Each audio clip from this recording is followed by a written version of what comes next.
आपल्या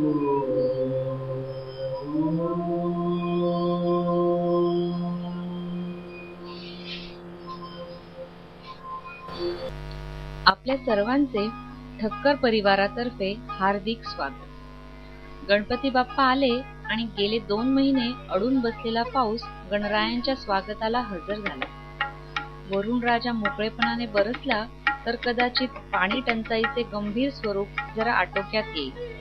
पाणी अशी एक वस्तू आहे की जेव्हा ते मुबलक प्रमाणात असते तेव्हा आपण ते वाटेल तसे वापरतो, वाया सुद्धा घालवतो. पण हेच पाणी जेव्हा टंचाईमुळे कमी मिळते तेव्हा त्याचे महत्त्व आपल्या लक्षात येते. पाऊस आणि पर्यावरण याच विषयावर आम्ही हा छोटासा देखावा तयार केला आहे. बघा कसा वाटतो तुम्हाला. एकीकडे महाराष्ट्रातील एका गावातील एका शेतकऱ्याचे छोटेसे वावर आणि बाजूला त्याचे कच्चे घर आहे. बघूया हा शेतकरी काय प्रार्थना करतो आहे देवाजवळ. हे गणराया, काय गाण्याने मांडू तुझ्या समोर. मी शेतकरी, थोडीशी शेती आहे माझी. आधुनिक यंत्र आणि सोयी नाहीत माझ्याकडे. माझी शेती अवलंबून आहे ती पावसावर. कर्ज काढून पेरण्या केल्या, पिकं आली आणि पाऊस एकदम नाहीसा झाला आहे.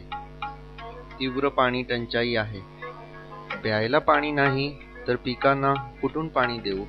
मागच्या वेळी अवेळी पावसाने तर यंदा पावसाने दडी मारल्याने नुकसान होत आहे. असाने उभी पिके मातीमोल होणार. मग कसे पोट भरू मी माझ्या कुटुंबाचे. डोक्यावर कर्जाचे डोंगर आणि भविष्य अंधकारमय. हे गणराया, तू तर विघ्नहर्ता. देवा, हे विघ्न दूर कर आणि पाऊस दे रे बाबा, पाऊस दे.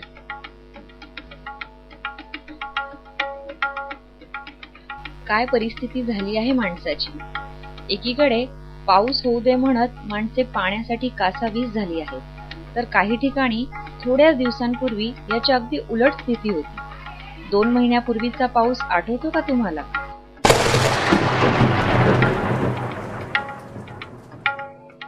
ती बघा, ती मुंबईत राहणारी स्त्री मुलाला शाळेत सोडवायला जाताना काय विचार करत होती, काय म्हणणे होते तिचे गणरायासमोर.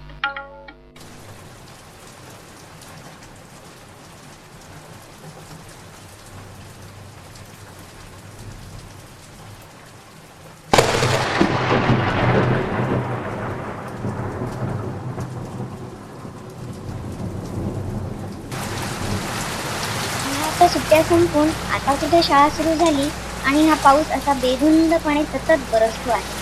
जनजीवन ठप्प झाले आहे. रस्त्यांवर तळे साचले आहे. देशातील काही भागात पूर येत आहे. पावसा, थांबव तुझे हे तांडव आणि जरा स्वस्थ बैस. गणपती बाप्पा पण विचारात पडले. काही माणसे कधी पावसाने कंटाळतात तर कधी पाऊस पडतच नाही म्हणून तक्रार करतात. कोणी समजावून द्यावे माणसाला ही परिस्थिती तूच निर्माण केली आहे. ज्या वेगाने माणूस पर्यावरणाचा ऱ्हास करतो आहे, पुढे बिकट वेळ येऊन अधोगती निश्चित आहे. ग्लोबल वॉर्मिंगमुळे वातावरणात अजब बदल होत आहेत. कुठे पाऊसच नाही तर कुठे पूर येत आहे. पृथ्वीच्या तापमानात वाढ होत आहे. ऋतुचक्रामध्ये बदल होत आहे. माणसाने वेळीच दखल घेऊन प्रदूषण टाळले, झाडे लावली, पर्यावरणाला हानी पोचेल असे वागणे बंद केले तर सगळे सुरळीत होईल. गणरायांचे स्मरण करून आपण प्रयत्न करूया की आपल्याकडून पर्यावरणाला हानी पोचणार नाही.